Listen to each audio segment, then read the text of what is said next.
Shalom, shalom. Testing, testing.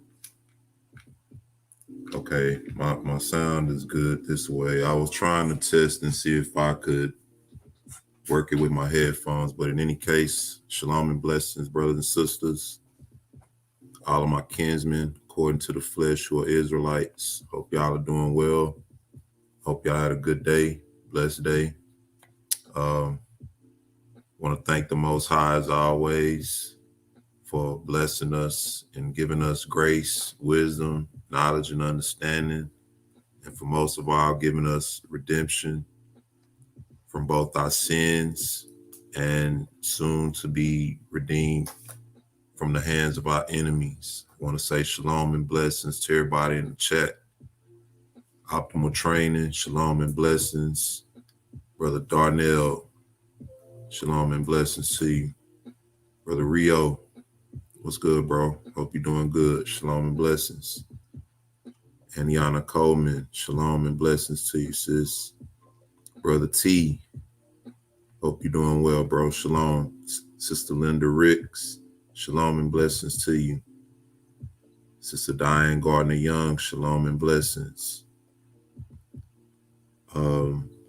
Isyark, shalom and blessings. The email, I'm not sure which email you're asking about, but we have 3 emails for 3 different contacts scrolling through the bottom for Brother Bunya, myself, and Brother Kadar.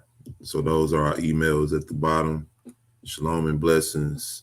Ellen Israel, I think that's formerly Ellen Elf. Shalom and blessings. Angie123, shalom and blessings to you. Brother Kadar, shalom, bro. Hope everything went well today. Cindy Carr, Nisi Lewis, shalom and blessings to you. Abaya Ben Yah, shalom and blessings to you. Shalom and blessings, AD. Hope everybody's doing well. Look like everybody in the chat is covered. All right, so Sister Lynn, shalom and blessings. Hope you're doing well. All right, tonight we're going to be dealing with the history of our forefather Abraham. He's known as the father of the faith. We're aware of his acts and the things that he did as a means to him being in the position that he's in, according to the scripture, to submit music. You can submit the music to ebrystore@gmail.com or Salt of the Earth 144 @gmail. But if you want to submit it to Ebrystore, that'll be fine. Just submit it to me directly. But brother Bunya does the music too. You can just submit it to me directly though for now. But we're going to be dealing with the history of our forefather Abraham and his conversion from idolatry. All right. And what we're going to do is kind of get some background as to why the Most High chose him, where he came from, and sort of how he came up. Everybody that pretty much pertains to our history, as it dealing with our forefathers, Abraham, Isaac, Jacob. All of them have a history, and we're going to be reading from the Apocalypse of Abraham tonight.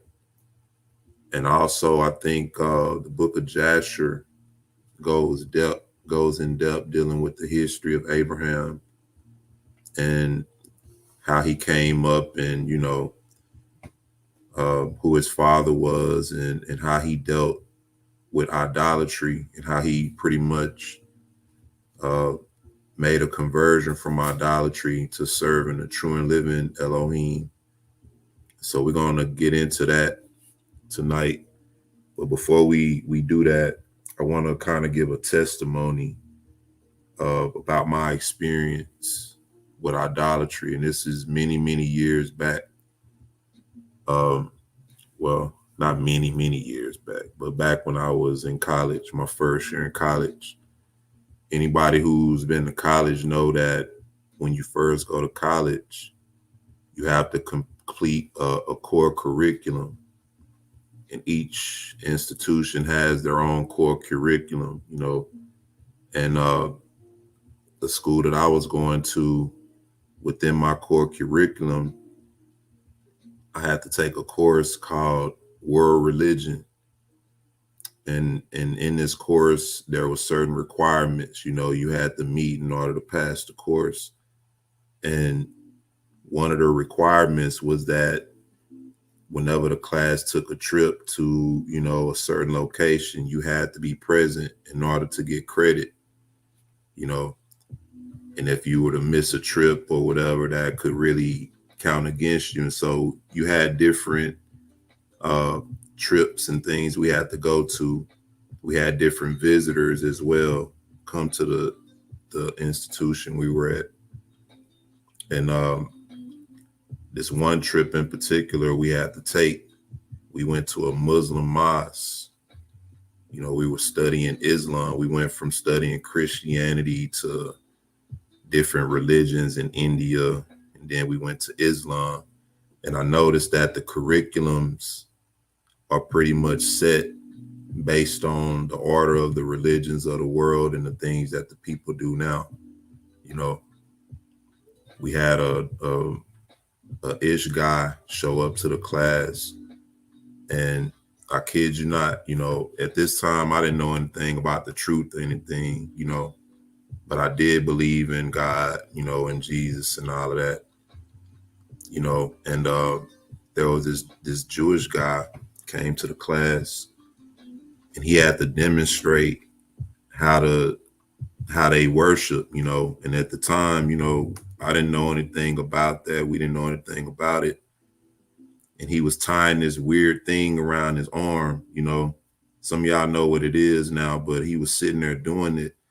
And the dude literally was dropping beads of sweat. He was nervous as he was doing it.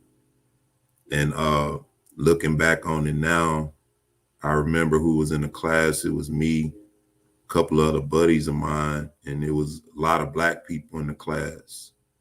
And most of us was sitting on the front row looking right at this dude like, man, what are you doing, dude? You looking crazy up here.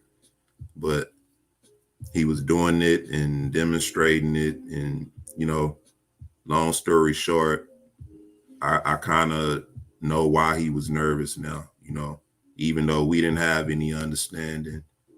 He knew who he was dealing with and who he was in front of, just like they know our history, but we don't really have understanding of our true history. But anyway, we went to this mosque. We had to get on the bus and go to this mosque. And when we get there, we show up and everything. We get to the front door, and the guy that was leading the service, he greeted us at the door or whatever, told us we had to take our shoes off to enter in and everything. And, we went on an actual day that they had a service going on, so we had a chance to go in and experience what they do firsthand. And it was like a lot of people showing up, different types of people, different races of people. You'd be surprised that the people who practice Islam and call themselves Muslims, and then there's a lot of benefit in it too, culture wise. So a lot of people will file under that banner to be able to get certain benefits, but that's for another discussion. But we get to the place, we take our shoes off, we go in, and one of the most common things you hear is what? Don't worry, because we worship the same God you do. We just call him by a different name. All right. This is what the guide or the teacher, so to speak, because he was the guy that was leading the service. This is what he told us. We worship the same God. We just call him by a different name. And at that time, that sounded good. I used to go by that, so to speak. If you grew up a good Christian like me or anybody else, that's something that you accepted growing up. All the religions are the same, essentially, but we get in, they offer us food, and that's one thing that I regret, that I did in the service. While I was there, I ate, I was hungry, they gave us food and everything. But anyway, we get inside the main sanctuary part, where they're having a service. And it's like people just coming in nonstop, and you look up now, the whole room is just full of people. You got the men in the front, and then the women were like in the back, like in a catty-corner position. And so, we stood there, and I remember one of my close buddies at the time, me and him were standing side by side. And as the guy was starting the service, many people come in. He told us, he said, you all have a choice, y'all can participate in the service or y'all can just stand and watch. It's your choice. And so he went to the front and he started this chant, that they do, this real loud chant, and everybody started repeating after him, and he turned into the side and everything. And so I'm looking and I'm like, not really knowing what's going on. But one thing I always knew was that in the Bible, God said not to bow down to any other gods. I always knew that. And I always knew that Islam, although they said that they worship the same God, Islam was not the same. Didn't really understand or anything like that. That's just a foundational belief that I always had, and that's what I was taught. But the guy is, doing his chant and everything, and all of a sudden, he just drops down to the floor on his knees in a worship position, right? And I kid you not, brothers and sisters, as soon as he did that, everybody in the room dropped to their knees, and it happened so fast to where it was like a rushing wind sound, right? Everybody dropped to their knees except for me and this one other dude, and the other dude who didn't drop to his knees, he was one of the dudes that used to be with us all the time, but he was like the clown of the group, cracking jokes on everybody. If you walk up looking wrong, he about to roast you. He that type of dude. But me and him was the only dude didn't drop. And sometime after that, it was like the Most High brought that back up to my heart, to my remembrance. Like you remember that instance when you went there and you didn't bow down, you didn't yield, because trust me, it was like, it was one of them things where I could have done it and made it seem innocent, but the Most High revealed to me sometime after that how particular he is about us worshiping other gods or other Elohims, and it was like he gave me sort of a confidence because of that, because in spite of the pressure, in spite of what everybody else did, I stood strong and I didn't bow down to that God. I don't even want to mention it,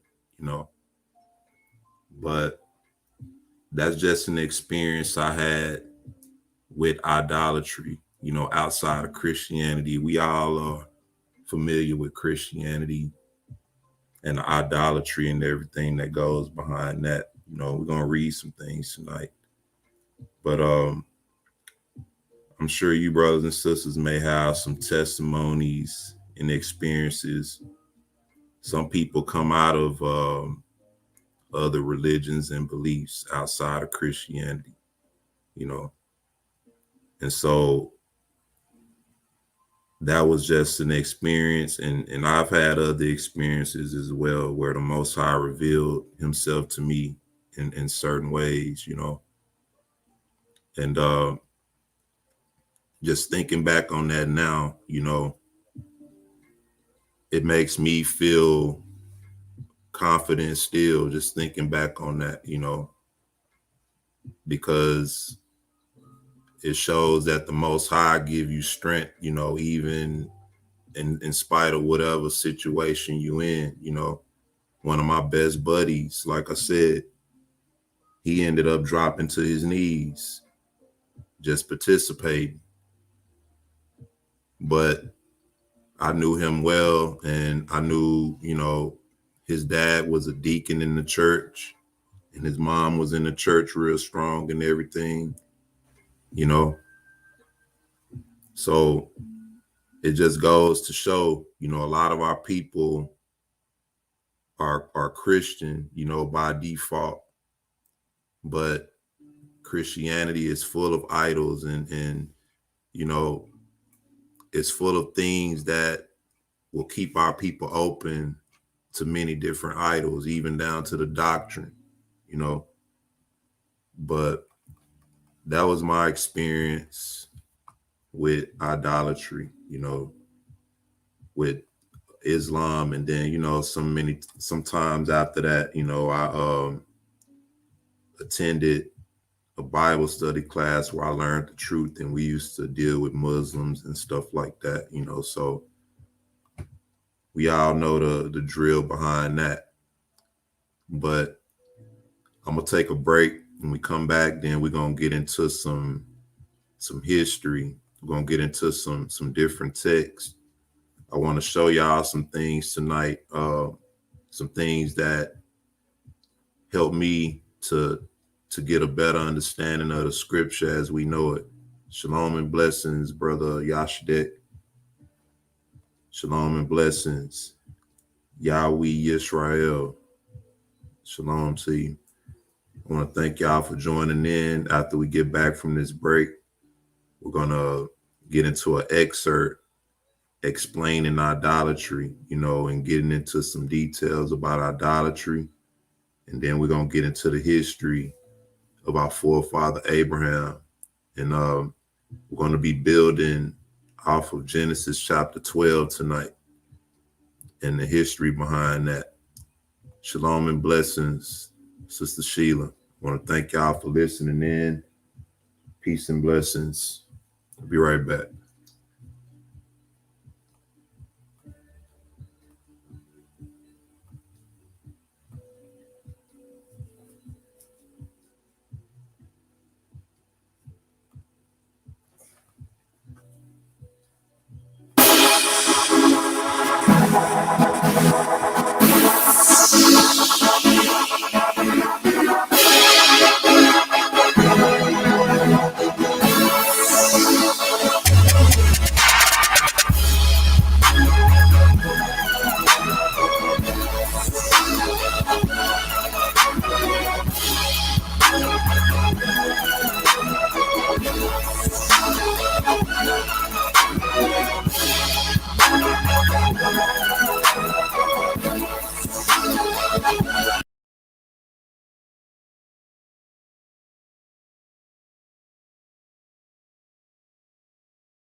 This is another Down exclusive.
All right, Shalom and Blessings. Hope y'all enjoyed that.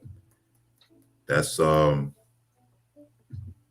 music was given by our beloved brother T. You know, he sent us some music in the email. Like I said, brothers and sisters who got music and things like that you wanna, you know, share with the family, feel free to email us and we'll do what we can to share that with the family. Um, let's get into some of this history. Before we get into the history of Abraham, I'm gonna read an excerpt from from some information. I got a PDF from Brother Yasadek. See, we got brothers that lace us up with some good things, you know. And so because of that, you know, we could do what we're doing. And also, before we continue, y'all do me a favor and hit the like button. Um, that way, you know, we could try to grow the platform from a ground level perspective, you know. Let's let's see. Shalom and Blessings, Sister Vanessa. And I think another sister said where to submit the music. Yep. So I'll be looking forward to the emails. Ain't no problem, bro.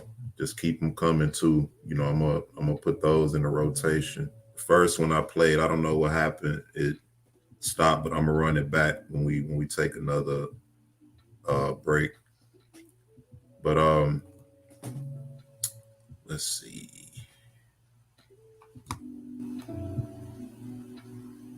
Here we go.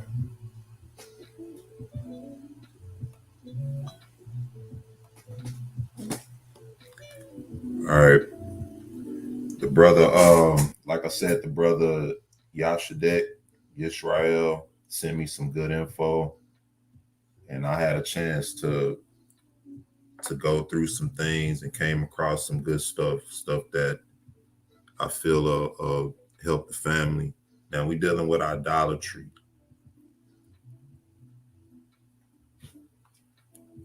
and this source, this is the title of it. If you can see it in the top left hand corner here, it's a PDF file. If anybody's interested in the information, email me, and I'll send you that information. But I want to share this. It says, that's not actually where I want to start. I want to start right here.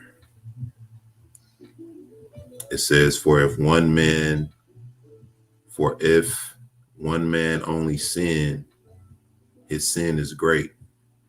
How much greater will be the sin when many sin together? Now, the sin of which I speak is this: when a man abandons that which really exists and serve that which does not really exist. There is that which really exists, and it is called God. He, I say, really exists, and by his power doth everything subsist. This being is in no sense made, nor did he ever come into being, but he has existed from eternity and will continue to exist forever and ever. He changeth not, while everything else changes. No eye can see him, nor thought apprehend him, nor language describe him. All right. So you have a lot of people who get in scuffles over the language. One thing that I do is I appreciate and respect the language, you know, but I don't allow that to limit me from connecting with brothers and sisters who truly believe in the Most High, you know, because it says no language can describe him. So we can't put limits on people because they don't know the language, or because of a language, or because of whatever name you were taught to call on. And those who love him speak of him thus: Father and God of truth. All right.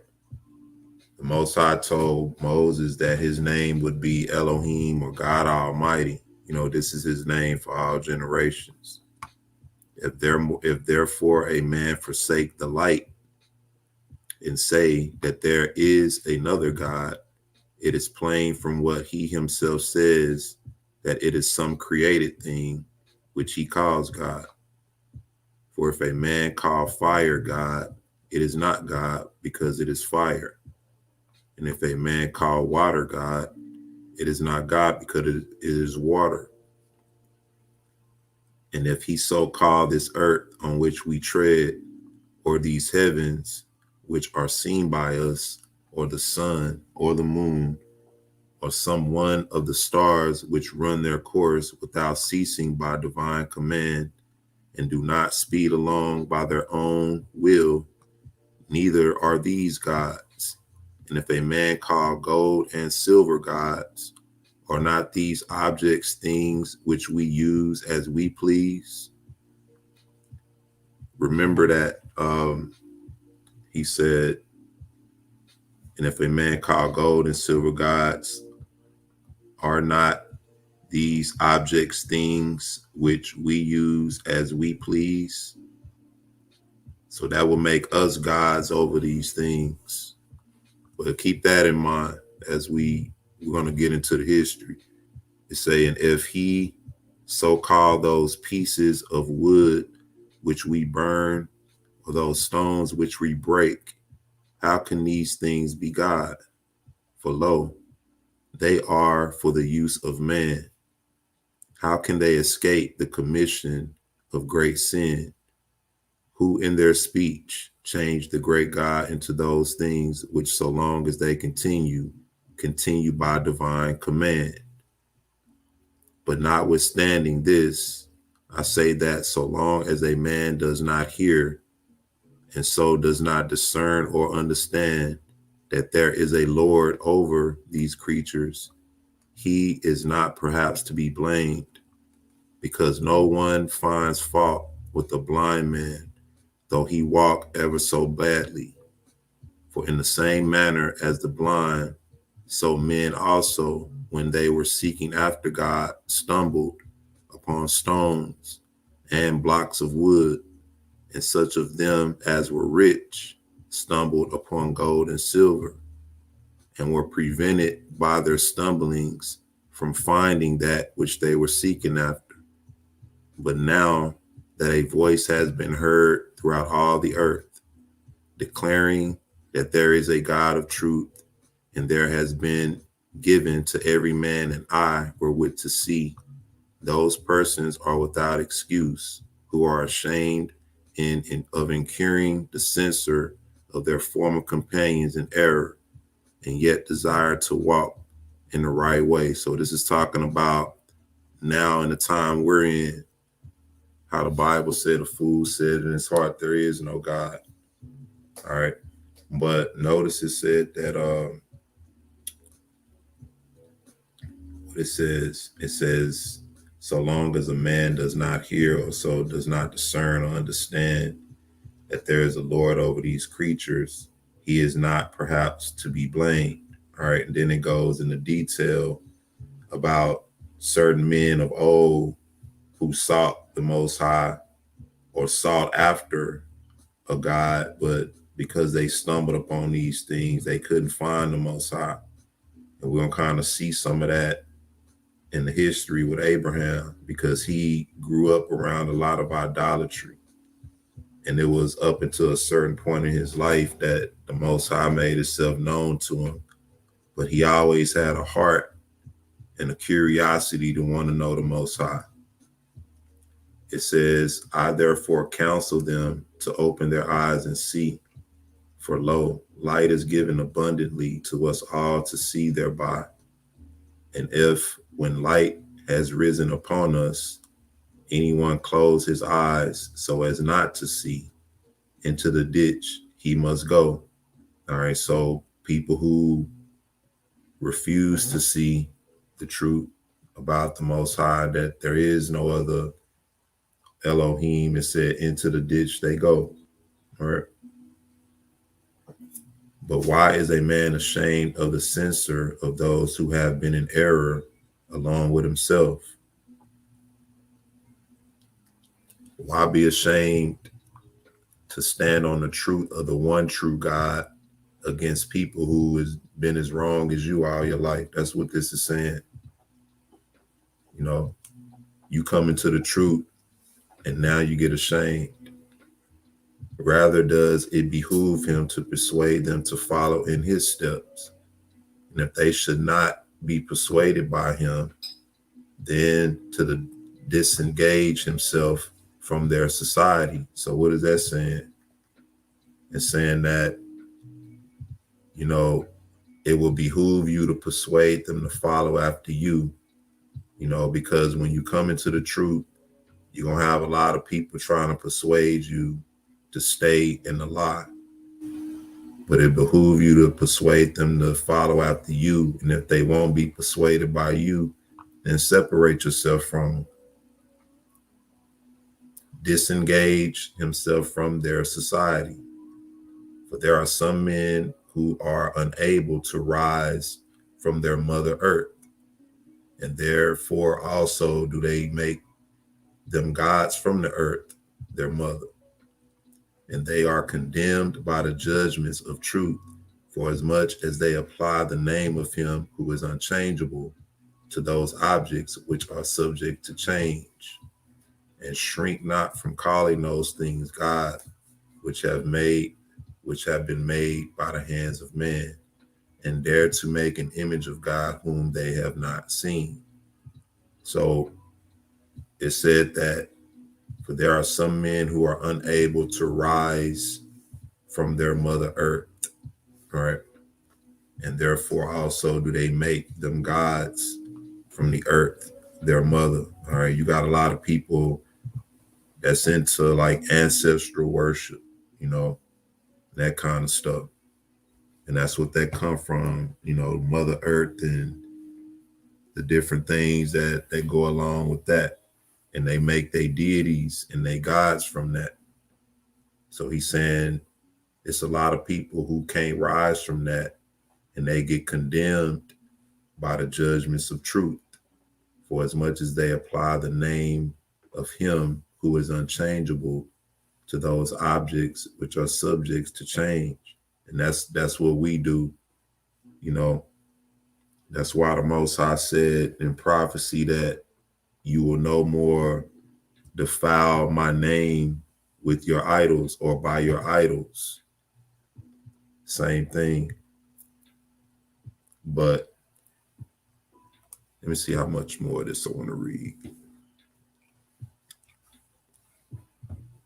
Yeah, I think I'll stop there with this. We'll go ahead and get into some history. Let's take another break. Give me a second. Yeah, let's take another break, and then we come back. We're going to get into the history of our forefather. Now, remember when it said that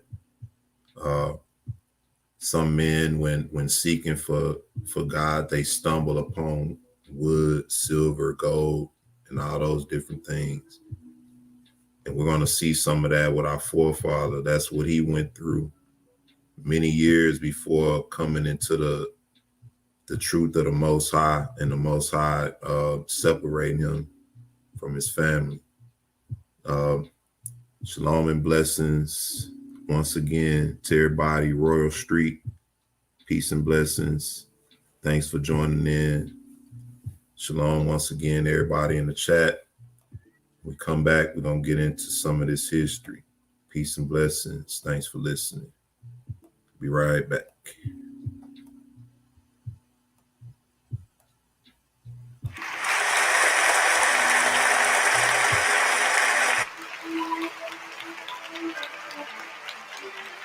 What up, B? What up, B? What up,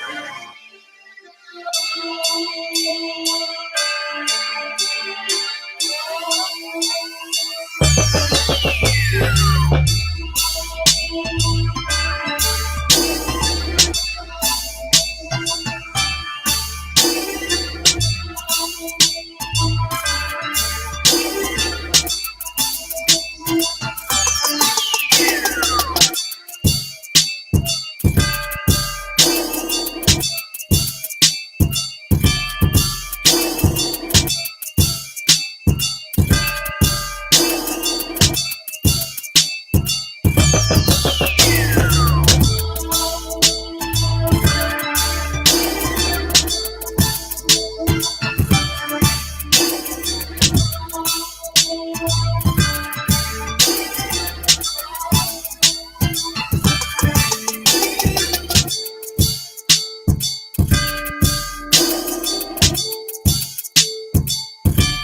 Shalom, shalom. Welcome back. Once again, if you haven't already, please hit the like button. And if you feel the need, hit the share button. I want to welcome everybody to this segment. We're going to be dealing with the history of our forefather Abraham. And also, before I get into that, don't forget about Wednesday night Kingdom Conversations segment. Wednesday nights, 8 p.m. with Brother Cleo hosting. This week, I don't think we have a guest on this week, but we may have a guest. I'm not quite sure. But in any case, that's a good platform for the family to come in and fellowship and to share and express whatever thoughts you have, whatever the Most High puts in your heart to share with the family. Wednesday nights, 8 p.m. All right.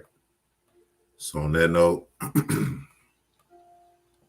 we dealing with the history of our forefather Abraham. And let's get us some backdrop. All right.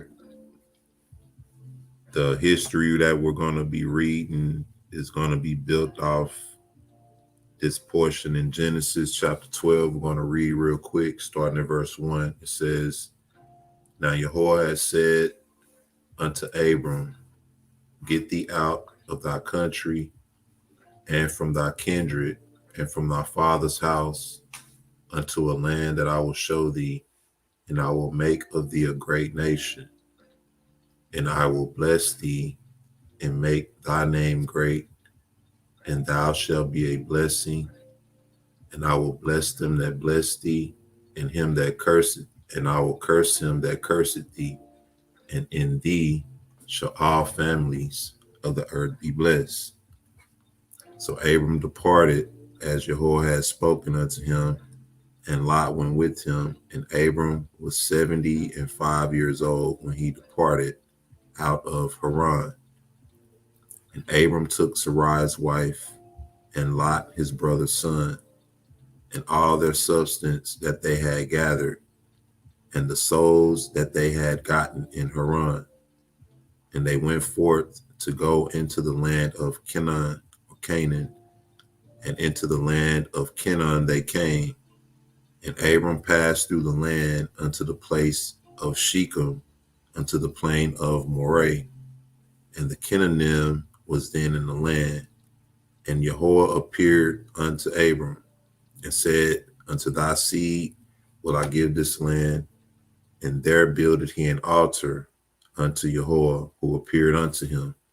And he removed from thence unto a mountain on the east of Bethel, and pitched his tent, having Bethel on the west and Hai on the east. And there he built an altar unto Yahweh, and called upon the name of Yahweh.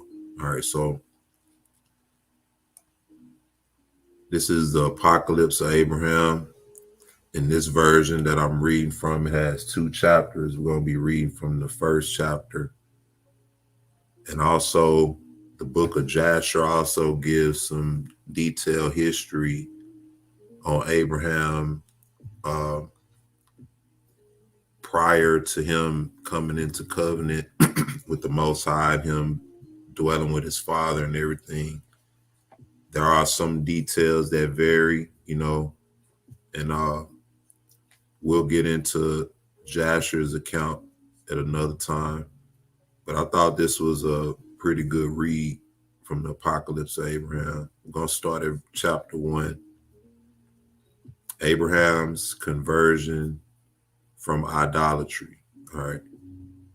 So this lets us know that Abraham was by default into idolatry when he was living amongst his fathers and amongst his kin. It says, on the day when I planned the gods of my father Terah and the gods of Nahor his brother, when I was searching as to who the mighty God in truth is, I, Abraham, at the time when it fell to my lot, when I fulfilled the services of my father Terah to his gods of wood and stone, gold and silver, brass and iron. Having entered into their temple for service, I found the god whose name was Meremoth, which was hewn out of stone, fallen forward at the feet of the iron god Nahum. So remember what we just read, that in times past when men sought for the Most High, right, it said that they stumbled upon wood, stone, gold, silver, right, brass, iron. And some men, because of this, got distracted, through these things. But Abraham was seeking in his heart who the mighty God in truth is. That's the difference. Everybody believe in God, but nobody's really searching for the God of truth. They're searching for the gods of gold, silver, brass, and all that. But having entered into their temple for service, I found the god whose name was Meremoth, which was hewn out of stone, falling forward at the feet of the iron god Nahum. And it came to pass when I saw it, my heart was perplexed, and I considered in my mind that I should not be able to bring him back to his place. I, Abraham, alone, because he was heavy, being of a large stone. And I went forth and made it known to my father. And he entered with me, and when both of us moved him, the God forward, so that he might bring him back to his place, his head fell from him while I was still holding him by the head. And it came to pass, when my father saw it, that the head of Meremoth had fallen from him, he said to me, Abraham. And I said, Here am I. And he said to me, Bring me an axe, one of the small ones from the house. And I brought it to him, and he hewed aright another Meremoth out of another stone without head, and the head which had been thrown down from Meremoth he placed upon it, and the rest of Meremoth he shattered. He made 5 other gods and gave them to me, and commanded me to sell them outside in the street of the town. So while he's trying to figure out who the God of truth is, all right, the gods that's in his father's home are pretty much falling apart. He saw one God that fell over in front of another God. And, he was like, man, how I'm going to pick this up? So he went and told his father. And while they were picking it up, the head fell off of it. All right. So he told Abraham, go get him the axe. And while he got the axe, he hewed another body, right, and put the head that Abraham was holding onto that body, and then shattered the whole body because I guess it had broken or something. And so Abraham, seeing all this,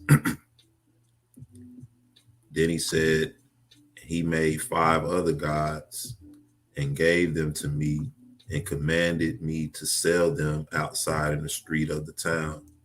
All right, back then, if you could make idols and all that, you could make a lot of money back then. It says, and I saddled my father's ass and placed them upon it, and went towards the end to sell them.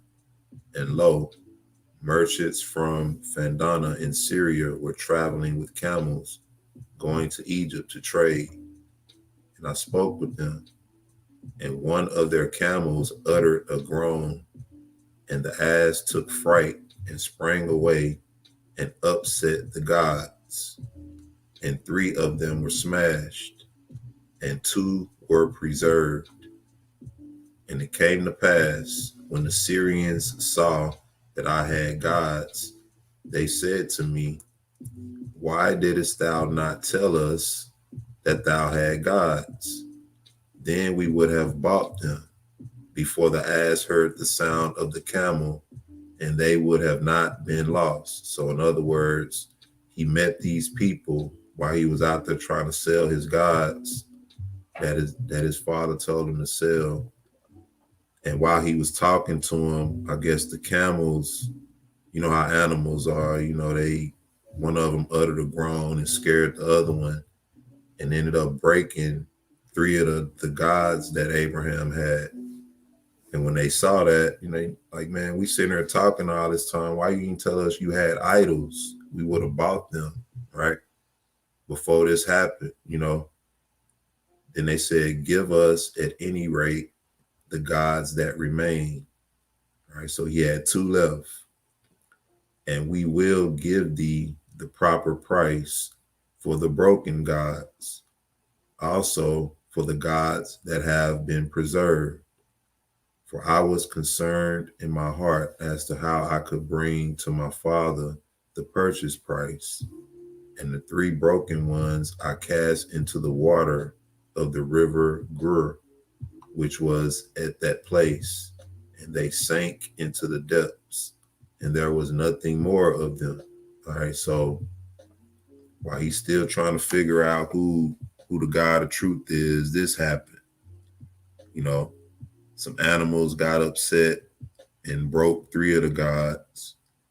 He ended up selling the other two, and then they still gave him the price for the other three.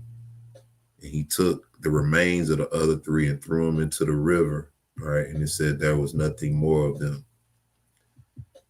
When I was still going on the way, my heart was perplexed within me, and my mind was distracted.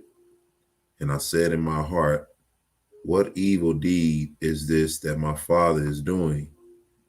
Is not he rather the God of his gods, since they come into existence through his chisel and lathes and his wisdom? And is it not rather fitting that they should worship my father, since they are his work? We read in that other account that are not these things gold, silver, wood for our service, right? What is this delusion of my father in his works?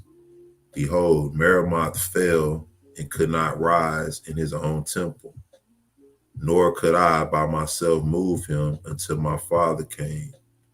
And the two of us moved him, and as we were thus too weak, his head fell from him, and he set it upon another stone of another god, which he had made without a head. And the other five gods were broken in pieces down from the ass. Hold on 1 second. Let me get a drink.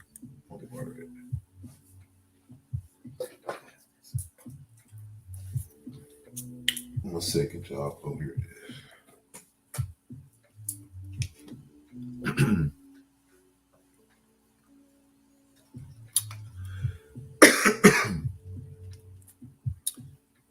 All right. So he said, and the other five gods were broken in pieces down from the ass, which were able neither to help themselves nor to hurt the ass, because it had broken them into pieces, nor did their broken fragments come up out of the river. And I said in my heart, if this be so, how can Meremoth, my father's God, having the head of another stone and himself being made of another stone, rescue a man or hear a man's prayer and reward him? So he trying to figure all of this out. How can this God who lost his head, then had another body made and had his head put on another body, how can he rescue a man? Like, can a man get cut up like that and put back together and still be in existence? How can he rescue a man or hear a man's prayer and reward him? How can something like that answer your prayer when it can't even pray? If it wasn't for Abraham seeing it, it would have still been just laying there. You know, and while I cogitated thus, I reached my father's house, and having watered the ass and set out hay for it, I brought the silver and gave it into the hand of my father Terah. When he saw it, he was glad and said, Blessed art thou, Abraham, of my gods, because thou hast brought the price of the gods, so that my work was not in vain. And I answered and said to him, Hear, O my father, Terah, blessed are the gods of thee, for thou art their God, since thou hast made them. For their blessing is ruination, and their power is vain. They who did not help themselves, how shall they then help thee or bless me? I have been kind to thee in this affair, because by using my intelligence, I have brought thee the money for the broken gods. And when he heard my word, he became furiously angry with me, because I had spoken hard words against his gods, right? Honor your mother and father, right? But when it comes to the Most High, Abraham wasn't disrespectful, but he spoke the truth. All right, and so let's see how the Most High deals with him as a result of that. All right. His father got angry with him because he had spoken hard words. Hard words, you know, against his gods. I, however, having thought over my father's anger, went out, and after I had gone out, my father cried, saying, Abraham. And I said, Here am I. And he said, Take and collect the splinters of the wood out of which I made gods of pine wood before thou camest, and make ready for me the food of the midday meal. And it came to pass, when I collected the splinters of wood, I found under them a little god which had been lying among the brushwood on my left, and on his forehead was written, God Barsat. And I did not inform my father that I had found the wooden god Barsat under the chips. And it came to pass, when I had laid the splinters in the fire in order that I might make ready food for my father, on going out to ask a question regarding the food, I placed Barsat before the kindled fire, saying threateningly to him, Pay careful attention, Barsat, that the fire do not die down until I come. If, however, it dieth down, blow on it that it may burn up again. So Abraham found another god, and so he's talking to the God. He's saying, Look, my father is calling me. I want you to pay close attention to this fire and make sure it don't go out. But if it do go out, I want you to blow on it. This is what he's doing to this idol. All right. And I went out and accomplished my purpose. And on returning, I found Barasat falling backwards, and his feet surrounded by fire and horribly burnt. And I burst into a fit of laughter. And I said to myself, Truly, O Barasat, thou canst kindle the fire and cook food. And it came to pass, while I spoke thus in my laughter, he was gradually burnt up by the fire and reduced to ashes. So he came back and he basically said, okay, you not only did you keep the fire going, you cooked the food, but it was only because he fell over into the fire. It was a wooden god. So that's how he kept the fire going. The idol, he fell over into the fire and kept the fire going. He said, and it came to pass while I spoke thus in my laughter, Barasat was gradually burnt up by the fire and reduced to ashes. And I brought the food to my father, and he did eat. And I gave him wine and milk, and he was gladdened and blessed his God Merimoth.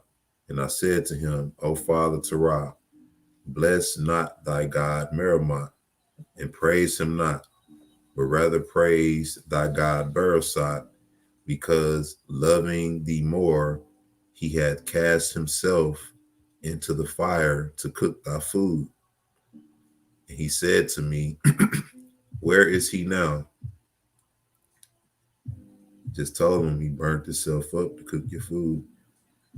Where is he now? And I said, he is burnt to ashes in the violence of the fire and is reduced to dust.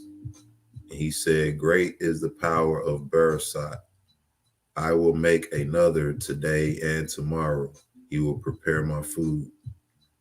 When I, Abraham, however, heard such words from my father, I laughed in my mind and sighed in the grief and in the anger of my soul, and said, how then can that which is made by him manufacture statues be a helper of my father?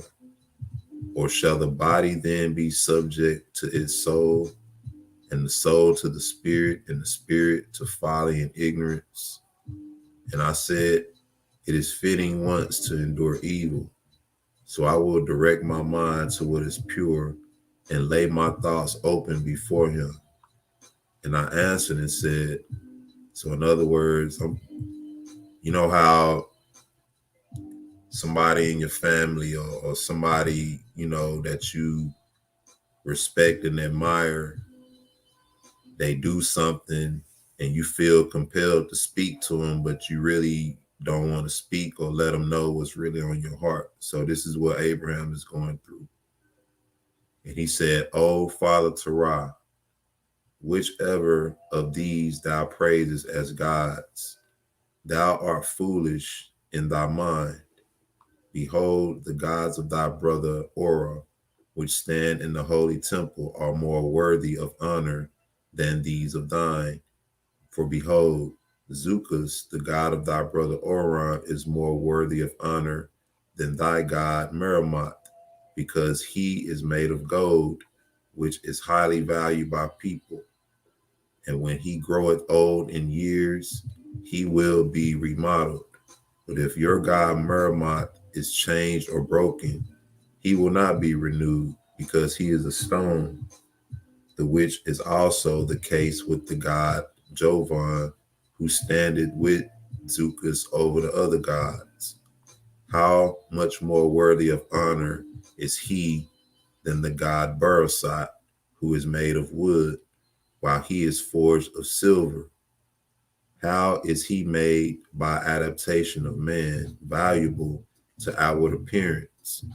But thy God Barasat, while he was still, before he had prepared, rooted up upon the earth, and was great and wonderful with the glory of branches and blossom. Thou didst hew out with the axe, and by means of thy art he had been made a god. So you took something that was more glorious and beautiful before and reduced it and made a god out of it. You know, a tree. You took a tree and cut it down and reduced it to a piece of wood and fashioned it and made a god out of it, something for you to worship. And lo, his fatness is already withered and perished. He is fallen from the height to the ground. He hath come from great estate to littleness, and the appearance of his countenance hath vanished. And he, Barasat himself, is burnt up by fire and reduced to ashes, and is no more. And thou sayest, today I will make another, which tomorrow shall make ready my food. He had perished to utter destruction. Behold, the fire is more worthy of honor than all things formed. because even that which is not subjected is subject unto it, and things easily perishable are mocked by its flames. But even more worthy of honor is the water, because it conquereth the fire and satisfied the earth. But even it I do not call God, because it is subject to the earth, under which the water inclineth.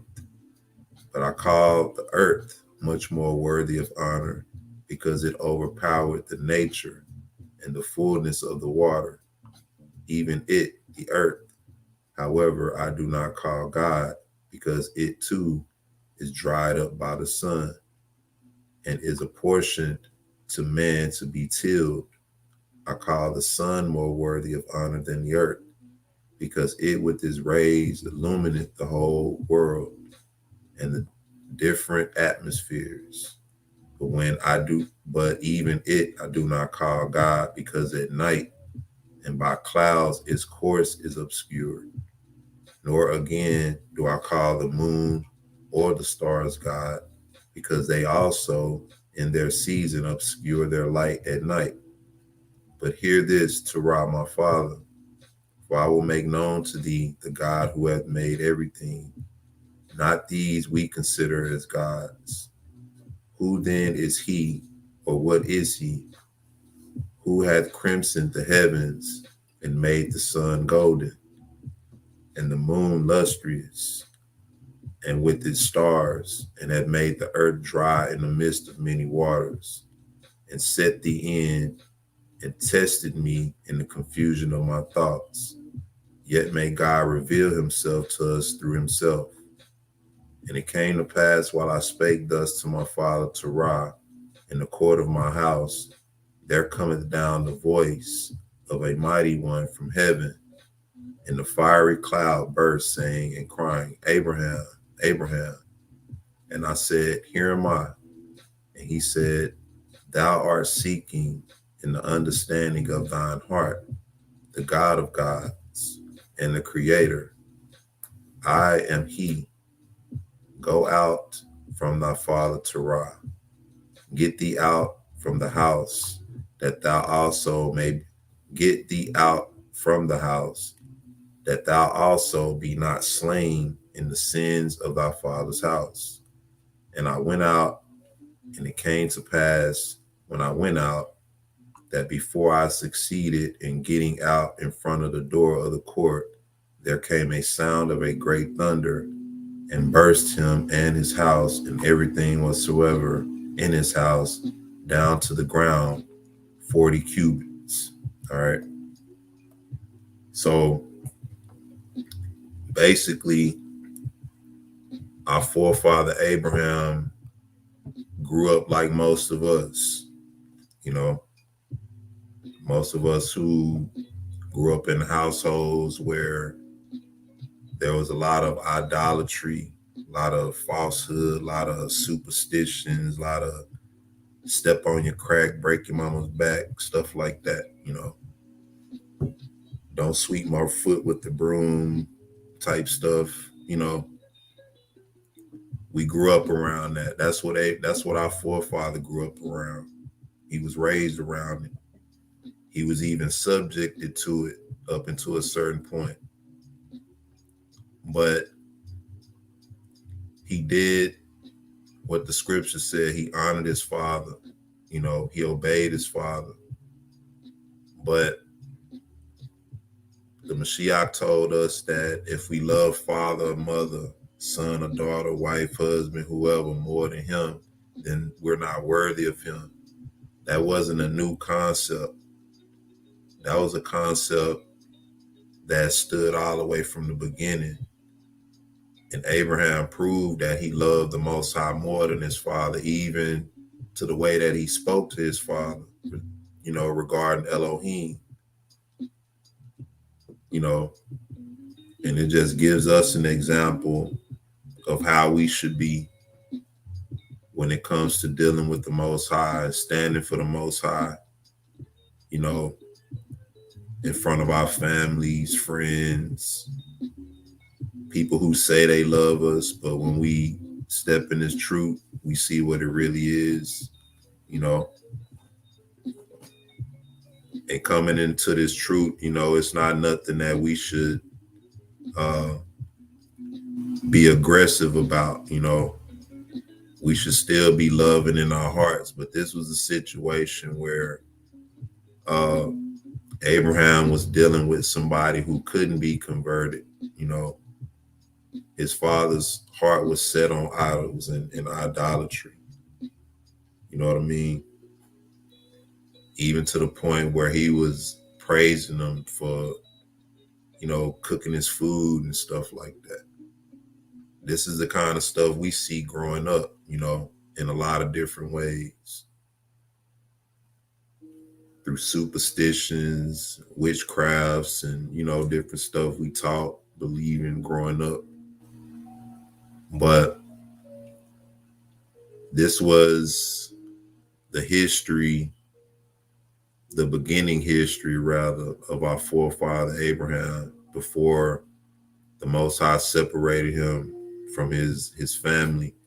And there's another account, like I said, in the book of Jasher that goes into some other details, some similar details, but the details vary, you know, from account to account. But we'll get into that another time. I'm gonna take a break. I'm gonna put the link in the chat real quick. Anybody wanna chime in and say something? Feel free.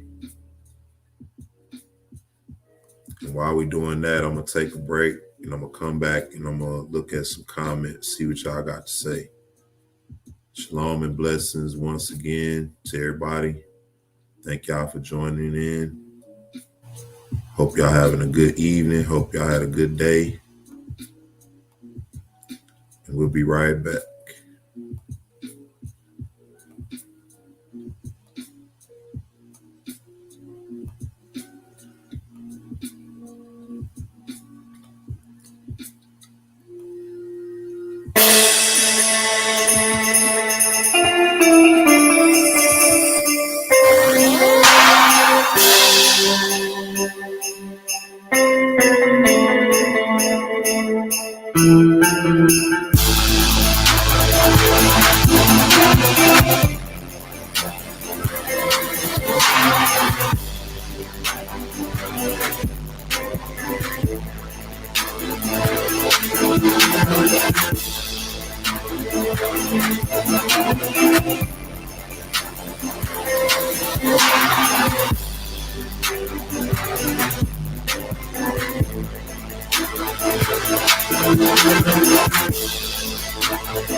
Shalom and blessings.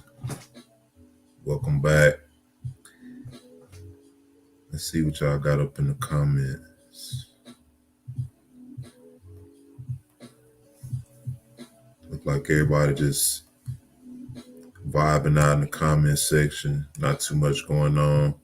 So y'all might just be, you know, enjoying the info. There is something I want to, let me see. Give me a second.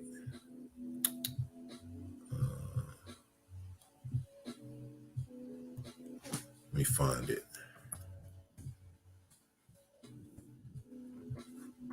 Spell strengthen.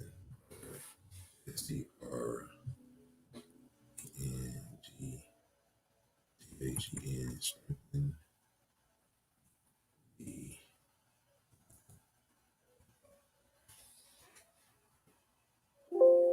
Oh, come on.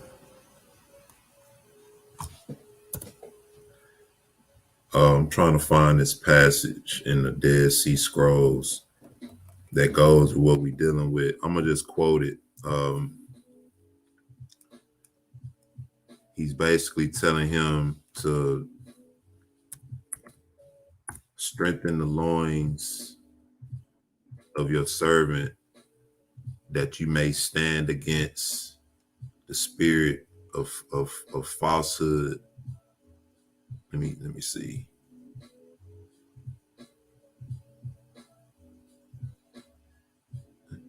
Okay. This thing be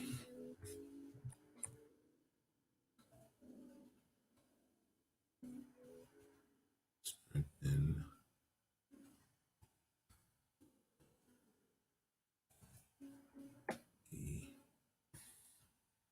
it's gotta be one of these. 2, 3. There we go. All right. Check this out. This is Dead Sea Scrolls, hymn number 2. It says, "For I have understood." Matter of fact, let me share it. I don't even know why I'm doing y'all like that. Let me share this with y'all.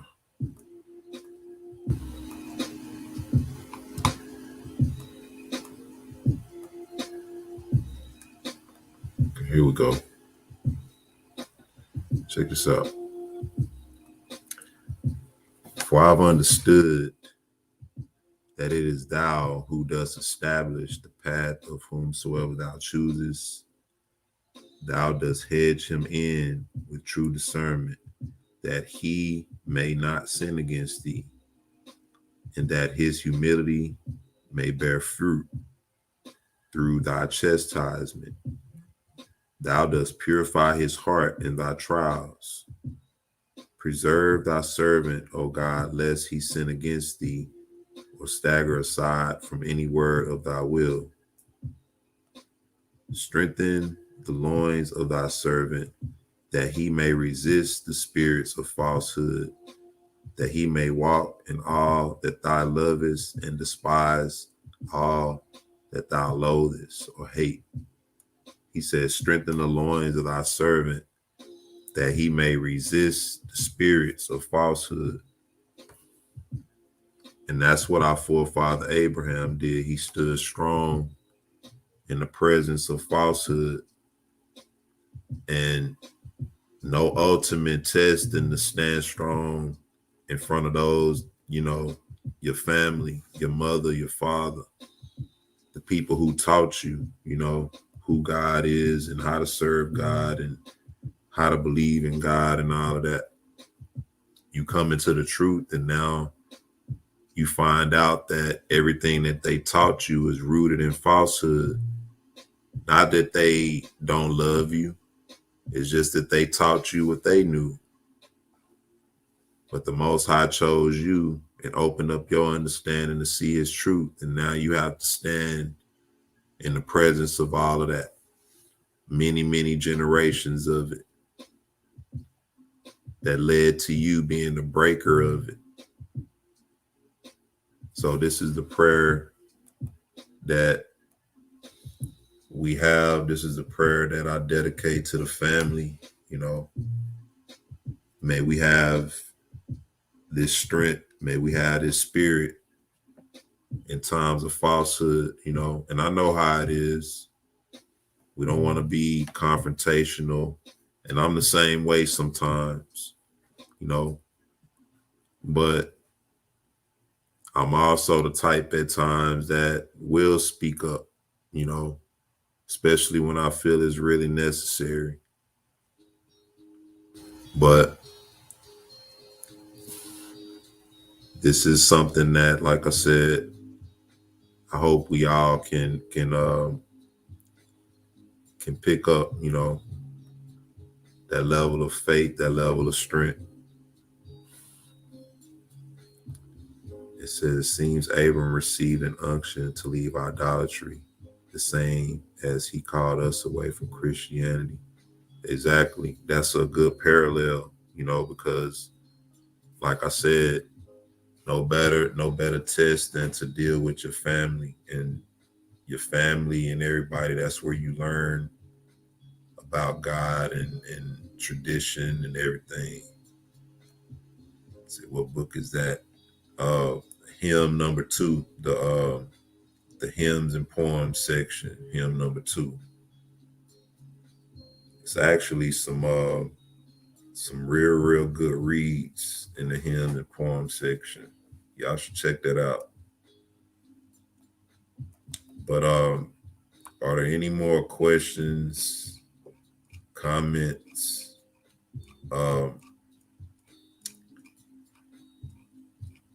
In the morning, I may not have a segment in the morning. It may be the morning after, most high willing.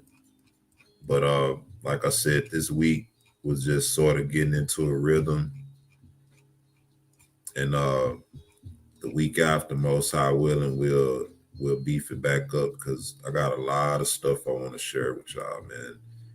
And shout out to brother Yashadek Israel again for that PDF. A lot of those books that's in that PDF I had access to, but some of them I didn't. And I was able to examine some of that stuff, and it just really it broadens the lane, information wise. So most high willing, I'm gonna be plugging some stuff in, and also brother Yashadek, he, like I said, he sent me the messages through the Facebook, the text. And so I'm gonna be bringing out some more of those too, as well.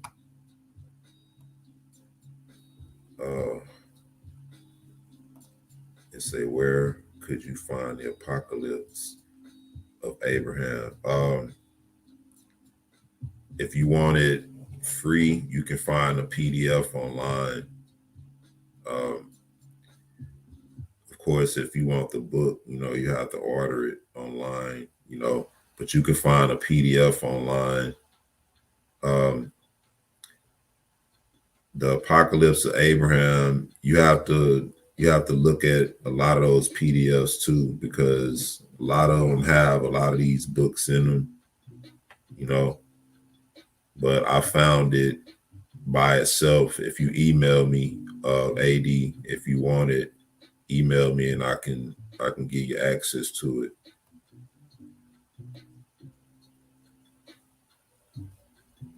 Yeah, you're right about that.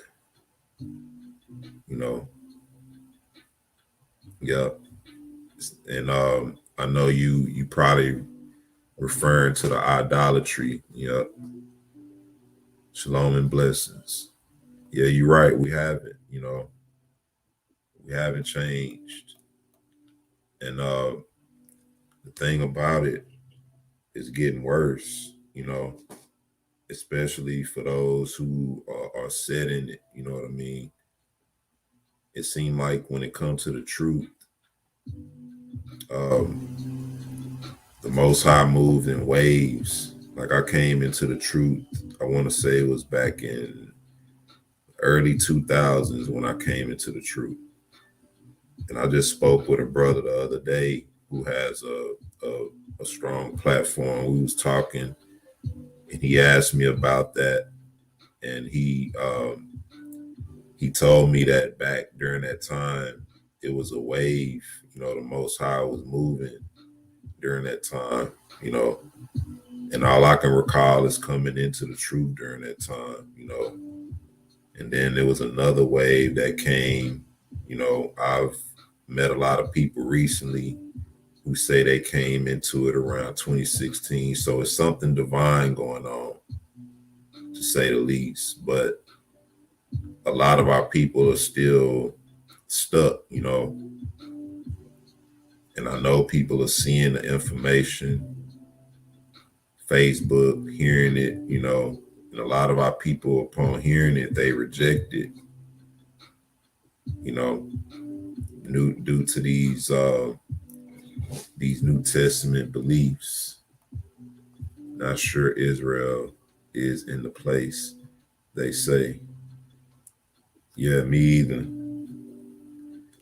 there was another discussion I wanted to do kind of somewhat on this, but it was dealing with um it was dealing with some land that was granted to the African Americans back in the 60s that we never knew about. And so you have a lot of people that's repatriating to different parts of Africa and trying to find places to live when this whole time African Americans have had land granted to them. But we're going to talk about that. It says she came in around 2018 and got baptized. Okay. Yeah, a lot of people that I meet now say they came into it around 2016 or so. I came into it around, I want to say like 03, 02, 03, something like that. Abbott Code 03, yeah. So you a vet like me. And the thing about it, I attended a Bible study class, but I ended up leaving the class after about 5.5 years. But after that, I still I kept hold to the truth and everything. I just learned more, got more into the workforce after that. But the Most High definitely moves, in certain types of ways. And like you said, it hasn't changed with our people. I'm just grateful that the Most High even considered me, as a vessel to even see the truth, And so, in spite of all of that, I try to remain humble, and don't allow people who reject the truth to puff me up or to make me feel, any type of way. Because let things happen, we all know what's happening. Things get beefed up. People are going to want to turn to the Most High. And so that'll be their opportunity. But I'm going to go ahead and shut it down. If y'all don't have anything else for me, I'm going to call it a night. I want to thank y'all once again for spending your time with me. It's been a blessing. I thank him much. Absolutely. Absolutely. For giving us something to look forward to, That was my concern, Why is that me and everybody who look like me is on the bottom? Everywhere I go, everywhere I've been, we the same.